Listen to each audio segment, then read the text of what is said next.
Good evening, everybody. Exactly 2 years ago tonight, I made a speech at the Albert Hall. Our economic difficulties in 1932 had reached a crisis, and we all realized we were in for a period of hardship and self-denial. But many people felt that it was not enough just to tighten their own belts. They wanted to do something more active, something more positive to help in this national emergency. In view of the fact that unemployment was one of our greatest problems, I suggested that night at the Albert Hall that the best way of helping our less fortunate neighbors was not to let ourselves be bewildered by the size of this problem, but to split it up into small parts by looking round in our own neighborhood at our very door, where we would probably find some practical task to undertake.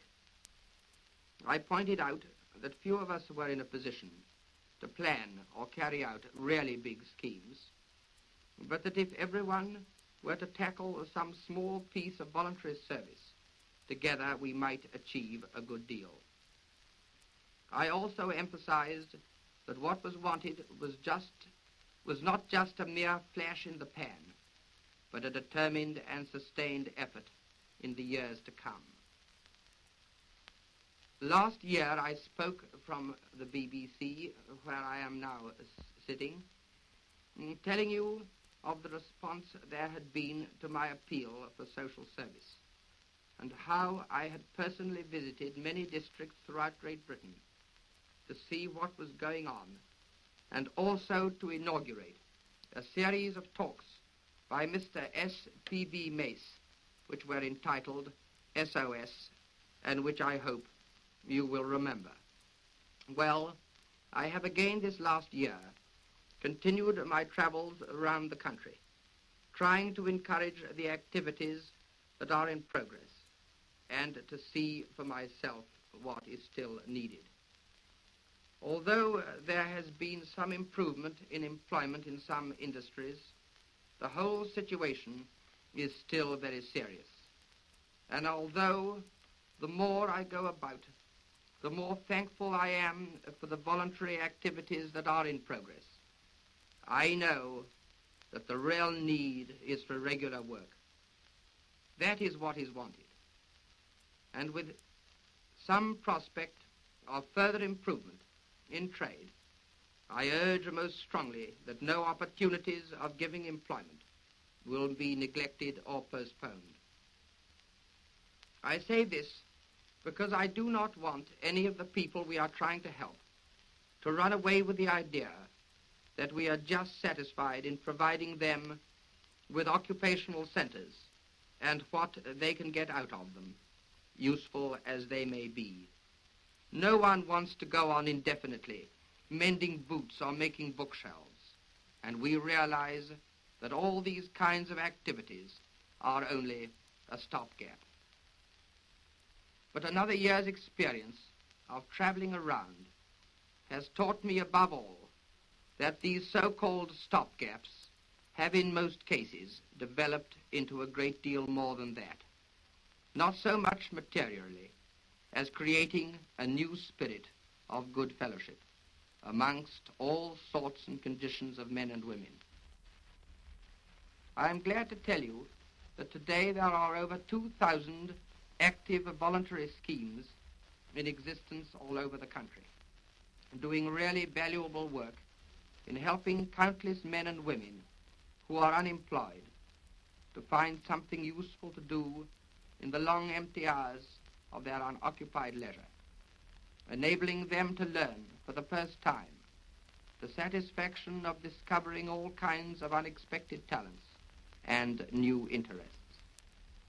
I never cease to admire the way in which so many of those suffering under the intolerable nightmare of unemployment have shown their determination to make the best of it, and I am thankful for the help and backing their efforts are getting in so many places. I am not inaugurating a new idea. And I am not making an appeal tonight, because I think and hope that this spirit of friendliness has become a part of us. I only wish I had time to describe to you in detail all the many and varied schemes that are in existence, or to tell you countless stories illustrating the wonderful feeling that is often created. However, one particularly touching one does come into my mind. A committee meeting was in progress just before Christmas in a small club in a very poor neighborhood of London. The members, mostly unemployed or casually employed with large families and living in 2 rooms on a very small weekly income, had already contributed towards a Christmas party for their own children.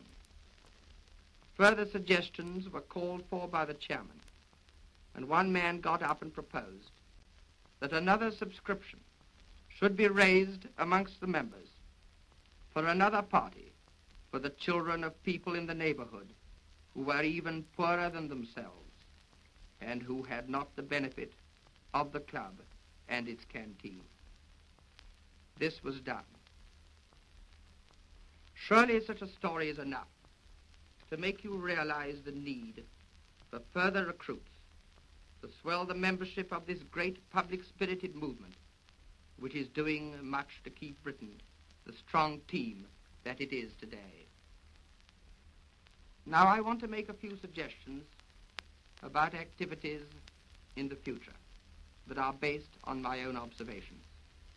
First of all, the so-called occupational centers should be developed into proper clubs, each with its own management committee and duly elected membership, each with its canteen, its workshops, and a large room for educational, recreational, and social activities.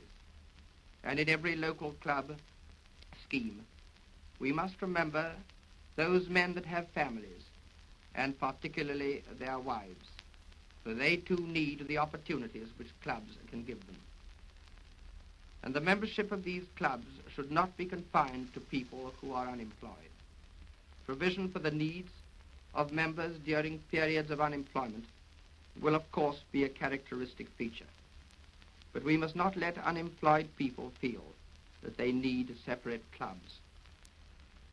Another reason why I advocate this so strongly is that members of clubs who are in employment can so often get jobs for fellow members who are not. Besides the larger schemes and more important centers, I have seen many of the smaller type of clubs which, for various reasons, may possibly appeal more to some of you who have not as yet taken any active part in this movement. I have seen, for example, many of these small clubs, mere tin huts, in fact, gaily painted inside, full of light and good cheer, with a bright stove burning, and friendly people around it of an evening, enjoying the companionship of others, while at the other end, the carpenters and boot repairing benches are crowded, and games of cards, dominoes, etc. are in progress. Even these smaller clubs are valuable, and with the generous help of local firms in equipping them, can be started with only a few £100. This brings me to the question of finance, and here again is a problem that looks far less formidable if broken up into small contributions by great numbers of people. Over £250,000 have been contributed voluntarily towards schemes, not through any big central collection, but by a multitude of local efforts. Have not unemployed people themselves set a great example? For they have contributed over £30,000 in weekly pennies and tuppences as club subscriptions and payment for materials to work with. And I know of an example where local firms have given bricks, timber, plumbing, and window frames. and the unemployed members have built and decorated the club themselves. This is a very ideal form of mutual help and could, I think, be greatly extended to advantage. Then there is another way of dealing with the problem of finance, which I have suggested before, that groups of people might associate themselves with particular clubs and make themselves jointly responsible for part of the cost. I am glad to find how this suggestion has been taken up by the staffs of various concerns, government departments, banks, business houses, industrial firms, tramway employees of a corporation. All kinds of groups are forming alliances of this kind. By small weekly subscriptions, they make a most valuable contribution towards the running of a club in places where local resources cannot possibly meet the full cost. Another very important feature in the voluntary service movement is the providing of facilities for keeping fit and for camping in the summer. Although there are many clubs which do provide a physical training or keep fit classes on the premises, or opportunity for football and other outdoor games, there are still many who have not been able to provide this essential form of recreation in places where the difficulty could, I am sure, be overcome. It has been overcome on the Duchy of Cornwall property in London at the Oval, where the Surrey County Cricket Club are accommodating unemployed men from Lambeth. They have placed part of the cricket field at their disposal for any form of physical exercise they may care for, and part of the pavilion is used as a clubroom and dressing rooms. Will not other cricket clubs in the country follow the example of Surrey and offer their grounds and pavilions for this excellent purpose at any rate during the winter months? As regards camping, which I consider a very important item, 80 camps were organized last summer, and from visits to several of these, I know how much they are appreciated and the beneficial results, both in mind and body, to those who can avail themselves of opportunities for camping. Cannot every town have its camp this summer? Because I am sure that there are plenty of people with land who would make sites available, and with proper organization, the cost can be kept quite low. I should like to think that anyone who is unemployed could get a camp holiday this year if he wanted to. These are some of the thoughts that occur to me as I look back upon the 2 years since the meeting at the Albert Hall. A great deal has been done, and there has been a wide and generous response to my appeal. New interests have been awakened, and fresh heart kindled in tens of thousands. But we must not be content until we have good clubs everywhere, so equipped that those who need them can find opportunities for friendship, occupation, and recreation, where the day can be spent usefully in times of employment, or leisure spent with advantage after working hours. Let self-help go hand in hand with mutual service. Let the state do its utmost by political and economic devices, but there is no remedy which will ever replace or make obsolete the way to fellowship. Good night, everybody.